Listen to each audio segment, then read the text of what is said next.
दोस्तों, जब से कोरोना आया है हम सब की जिंदगी को कंट्रोल करने लगा है। इसने हमसे हमारा काफी कुछ छीन लिया है। लोग हम सब के बीच में मर रहे हैं, हमारा हेल्थ केयर सिस्टम हिल चुका है और हमारा देश और दुनिया लाचार है। फिर वैक्सीन बनने की खबरें आई और हम सब ने थोड़ी राहत की सांस ली। लेकिन इन सब के बीच कुछ महीने पहले हमारे देश के प्रधानमंत्री नरेंद्र मोदी ने पार्लियामेंट में कहा कि कोरोना के बाद पूरी दुनिया में एक न्यू वर्ल्ड ऑर्डर लागू किया जाएगा। पहले आप उनकी इस स्पीच को यहाँ ध्यान से सुने। और सेकेंड वर्ल्ड वॉर के बाद पोस्ट वर्ल्ड वॉर एक दुनिया में एक नया ऑर्डर, न्यू वर्ल्ड ऑर्डर उसने आकार लिया। इस स्पीच में उन्होंने बताया है कि दूसरे वर्ल्ड वॉर के बाद दुनिया में एक नए वर्ल्ड ऑर्डर ने आकार लिया था और यूनाइटेड नेशंस और काफी सारी संस्थाओं को इसके लिए बनाया गया। लेकिन फिर भी शांति के बीच हर देश अपनी मिलिट्री पावर बढ़ाने लगा। एक बार फिर से सुनिए। विचार प्रबल होते गए, यूएन का निर्माण हुआ, इंस्टीट्यूशंस बनी, भांति भांति के मैकेनिज्म तैयार हुए ताकि विश्व को पोस्ट वर्ल्ड वॉर के बाद एक सुचारू ढंग से शांति की दिशा में ले जाया जाए। लेकिन अनुभव कुछ और निकला। अनुभव ये निकला कि दुनिया में शांति की बात हर कोई करने लगा। पोस्ट वर्ल्ड वॉर शांति की बातों के बीच भी हर कोई जिसकी ताकत थी अपनी सैन्य शक्ति बढ़ाने लगा। लेकिन फिर उन्होंने कहा कि पोस्ट कोरोना भी एक नया वर्ल्ड ऑर्डर नजर आ रहा है। सुनिए उन्होंने क्या कहा। पोस्ट कोरोना भी एक नया वर्ल्ड ऑर्डर नजर आ रहा है। पोस्ट कोरोना के बाद दुनिया में एक नया संबंधों का वातावरण शेप लेगा। हमें तय करना है कि हम वर्ल्ड वॉर के बाद एक मुख्य दर्शक के रूप में बदलती हुई दुनिया को देखते रहे और अपने आप को कहीं एडजस्ट हो सकते तो करने की कोशिश की। हमारे लिए वो कालखंड भी वैसा ही था। लेकिन आज पोस्ट कोरोना जो नया वर्ल्ड ऑर्डर तैयार होगा और होना ही है। दोस्तों, ये कोई पहला मौका नहीं है कि न्यू वर्ल्ड ऑर्डर पे कोई बात ऑफिशियली कही गई हो। 2019 में भी जी न्यूज के एडिटर सुदीप चौधरी के साथ एक इंटरव्यू में नरेंद्र मोदी ने न्यू वर्ल्ड ऑर्डर को एक्सेप्ट किया था। 4 बड़े दोस्त हैं ग्लोबल लेवल पे। शिंजो आबे चुनाव जीत के वापस आ गए, नेतन्याहू चुनाव जीत के वापस आ गए, पुतिन भी चुनाव जीत गए।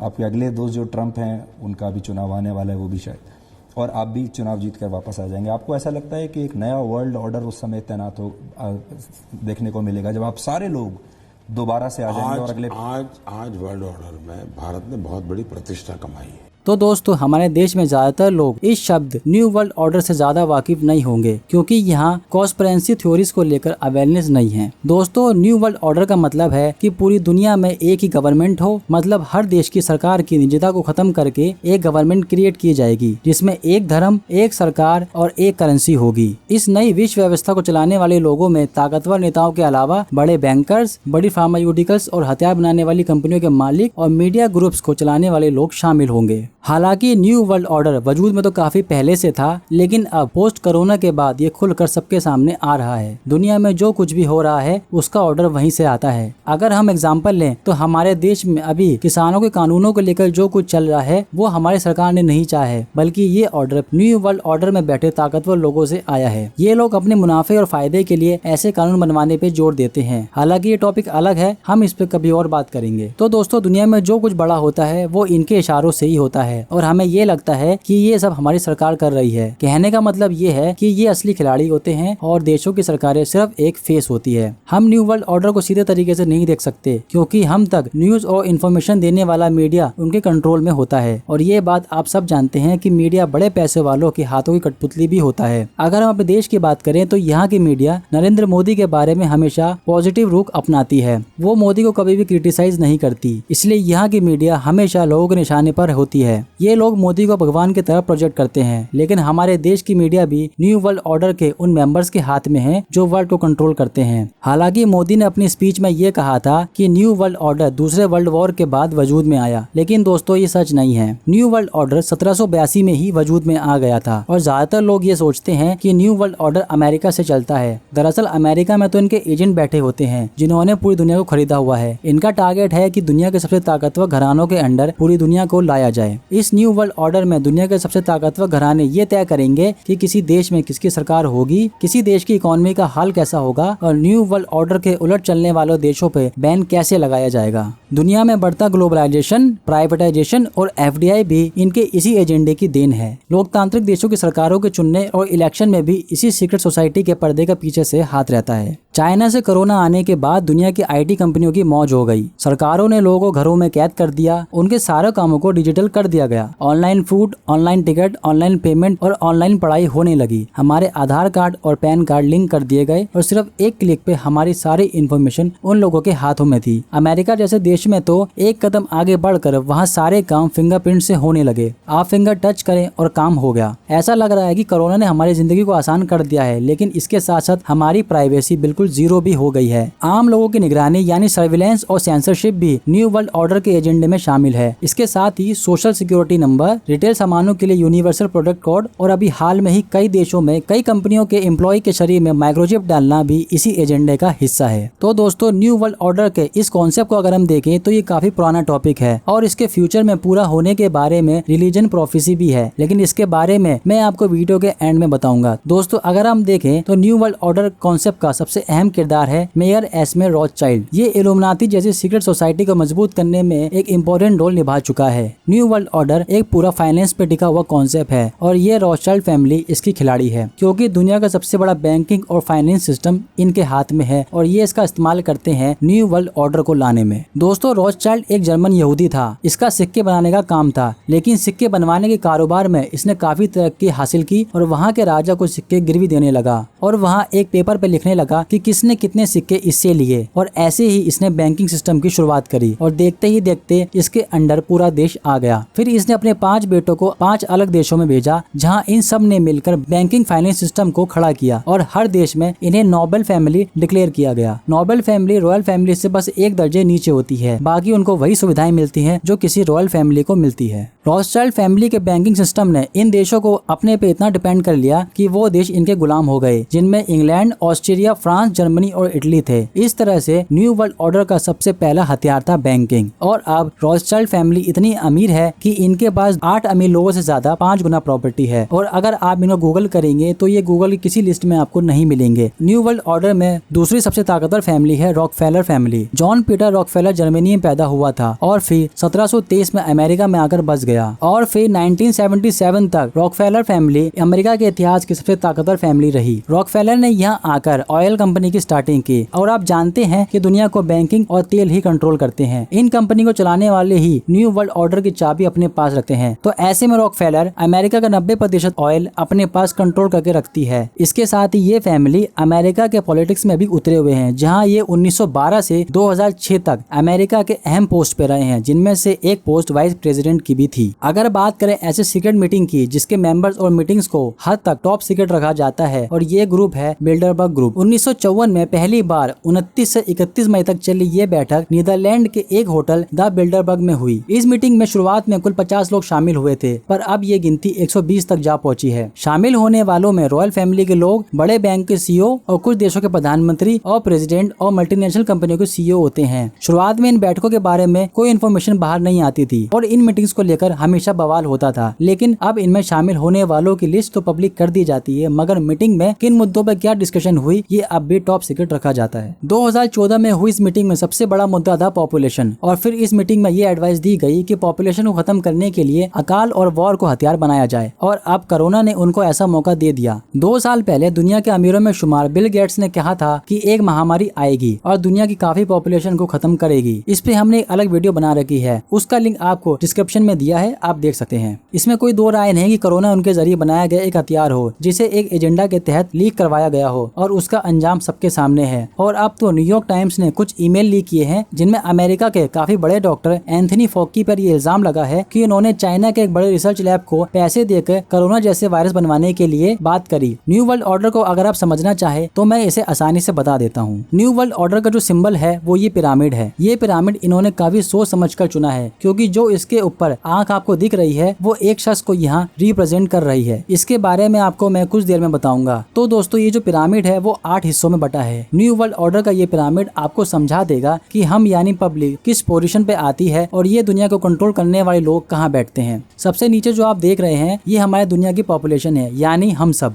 फिर आप ऊपर देखेंगे तो इनको कंट्रोल करने के लिए आती है मिलिट्री, पुलिस और कोर्ट। इनके ऊपर देखें तो आती है इंटेलिजेंस कम्युनिटी और उसके ऊपर आती है हमारी गवर्नमेंट। और इस पिरामिड के हिसाब से गवर्नमेंट का रोल यहाँ खत्म हो जाता है, आप देख भी रहे होंगे। फिर राइट द बॉटम आप देखेंगे कि यहाँ स्कूल आते हैं। स्कूल को यहाँ इसलिए ऐड किया गया है कि स्कूल एक अहम रोल निभाते हैं। किसी देश या कम्युनिटी के लिए नफरत या प्यार शुरू में स्कूल में ही भरा जाता है। जैसे कि पाकिस्तान में वहाँ के स्कूल्स में हमारे खिलाफ एजेंडा चलाया जाता है। स्कूल में क्या पढ़ाया जाएगा और किस विचारधारा को पढ़ाया जाएगा ये सब पहले से तय होता है। फिर हम ऊपर की ओर जाएं तो यहाँ स्कूल के ऊपर आता है मीडिया, जैसे BBC और न्यूयॉर्क टाइम जैसे बड़े नाम। मीडिया का बड़ा रोल होता है कि इन सीक्रेट सोसाइटी और ग्लोबलिस्ट के स्टेटस को हमें बताना। अब आप लेफ्ट बॉटम देखेंगे तो आप यहाँ पर आते हैं रिलीजन यानी धर्म। यहाँ पे ये लोग रिलीजन को एक टूल की तरह इस्तेमाल करते हैं। हालांकि सबसे ज्यादा खेल धर्म को लेकर इंडिया में ही चलता है। गवर्नमेंट हमारे देश में यहाँ धर्म को टूल की तरह इस्तेमाल करती है और मीडिया गवर्नमेंट की कठपुतली होती है तो वो ये काम अच्छे तरीके से करवाती भी है। देखिए गवर्नमेंट, मीडिया, धर्म ये तीनों पॉपुलेशन को कंट्रोल करने के लिए बेसिक टूल होते हैं।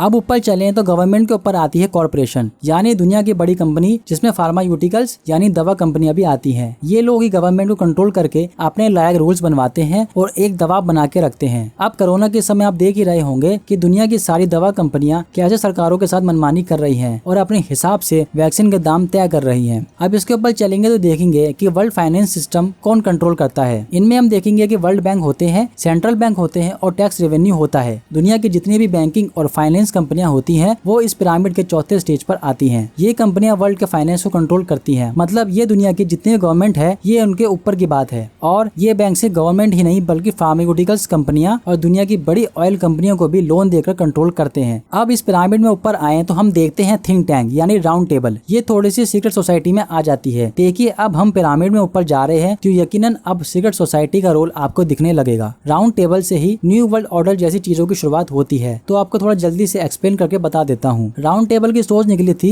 1870 में जॉन रस्किन नाम के इंग्लिश प्रोफेसर से। वो अपने स्टूडेंट को पढ़ाया करते थे कि समाज को कंट्रोल करना चाहिए दुनिया के बड़े लोगों के जरिए, यानी पूंजीपतियों के हाथ में दुनिया की चाबी हो। अब उनकी इस आइडिया को पिक किया सिसिल लॉर्ड ने। ये 1890 से 1896 तक साउथ अफ्रीका के प्राइम मिनिस्टर भी रहे। इनकी इच्छा थी कि पूरी दुनिया ब्रिटिश कॉलोनी बन जाए, यानी सब देश ब्रिटिश राज के अंदर आ जाएं। 1891 में सिसिल लॉर्ड ने सीक्रेट सोसाइटी को क्रिएट किया जो बाद में उसका नाम राउंड टेबल पड़ा। और एक अहम फैक्ट आपको बता दें कि सिसिल लॉर्ड की वसीयत में उनकी पूरी प्रॉपर्टी का नॉमिनी रॉथस्चाइल्ड परिवार था, क्योंकि सिसिल लॉर्ड को साउथ अफ्रीका का प्राइम मिनिस्टर बनाने और सीक्रेट सोसाइटी को बनाने के पीछे रॉथस्चाइल्ड परिवार का ही हाथ था। एक तरह से ये उनका एजेंट था। तो रॉड्स के मरने के बाद उसकी पूरी प्रॉपर्टी और सीक्रेट सोसाइटी का पूरा कंट्रोल रॉथस्चाइल्ड फैमिली के पास वापस चला जाता है।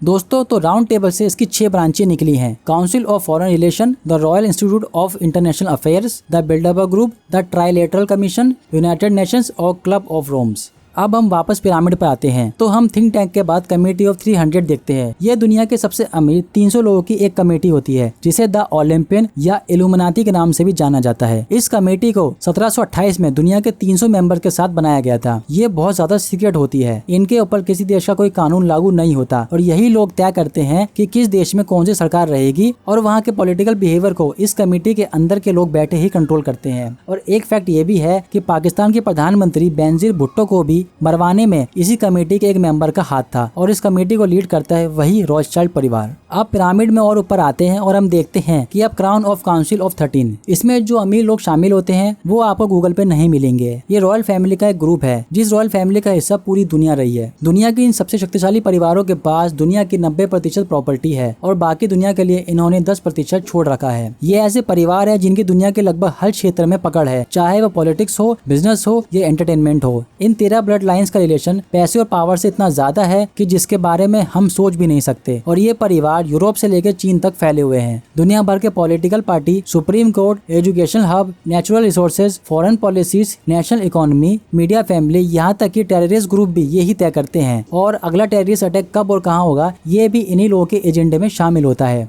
यही तय करते हैं कि किस देश का शेयर मार्केट कब गिरेगा, और वही तय करते हैं कि कब नई सरकार कौन सी देश में सत्ता संभालेगी, और यही तय करते हैं कि यूनाइटेड नेशंस में क्या होगा। ये लोग इतने अमीर और ताकतवर है कि अंबानी और बिल गेट्स जैसों को भी कुछ देर में किसान बना दे। तो दोस्तों, ये 13 फैमिली ही इल्यूमिनाटी की ब्लड लाइन्स है।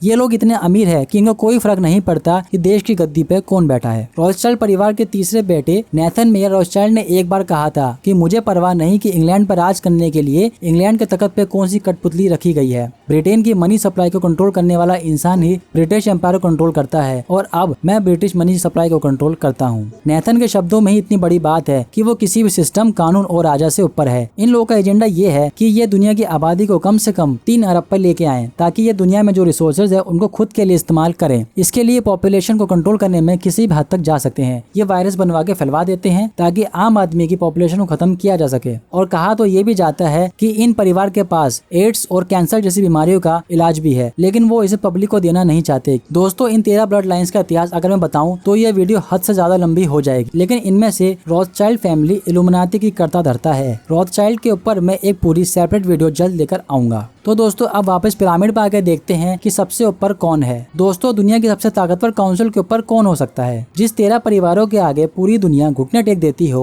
वो किसके आगे खड़ी रहेगी? दोस्तों, ये फैमिली अभी वजूद में है, लेकिन इनके ऊपर जो है और जो इनसे बड़ा है, क्योंकि वो आने वाला है। दोस्तों, मैंने कहा था कि न्यू वर्ल्ड ऑर्डर से जुड़ी एक रिलीजियस प्रोफेसी है, और अब टाइम आ गया है कि मैं आपको उसको बताऊं। दरअसल ईसाई मान्यताओं के अनुसार जब न्यू वर्ल्ड ऑर्डर की बात उठेगी तो एंटी क्राइस्ट अपने आप को दुनिया के सामने लाएगा। वो खुद को क्राइस्ट बताएगा और दुनिया को एक करने की बात कहेगा। इसके लिए हमें एक वीडियो क्लिप देखनी होगी जो 2016 में नेशनल ज्योग्राफिक चैनल के लिए मॉर्गन फ्रीमैन ने शूट किया था। उसमें मॉर्गन फ्रीमैन इजराइल में एक यहूदी रब्बी से मसीहा के बारे में बात कर रहे थे। पहले आप ये वीडियो देख लीजिए। Is there a Messiah In Judaism, in Judaism? Jews invented the Messiah. But it's not the same Messiah that most people think about. Okay. Right? Because when Christians think of the Messiah, they think of someone who's divine. Yeah. They think of, the end of days. What we have for the Messiah is a man, a king of this earth, who's going to bring peace among the nations in this world. And he will not be divine. He will not be divine.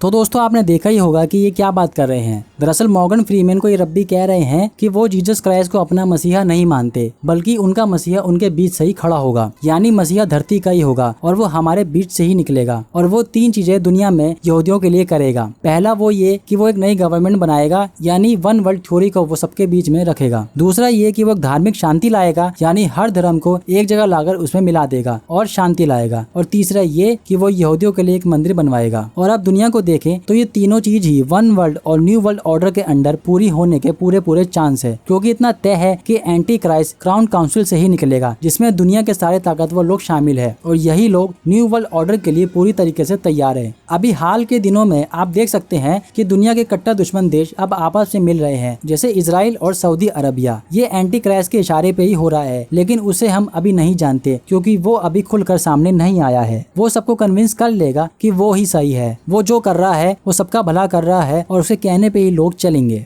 अगर आपको ये लगता है कि सारे धर्म एक नहीं हो सकते, तो मैं आपको एक वीडियो दिखाता हूँ, उसे ध्यान से देखिए।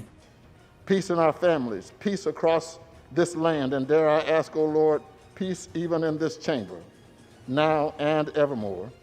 We ask it in the name of the monotheistic God, Brahma, and God known by many names, by many different faiths. Amen and a woman.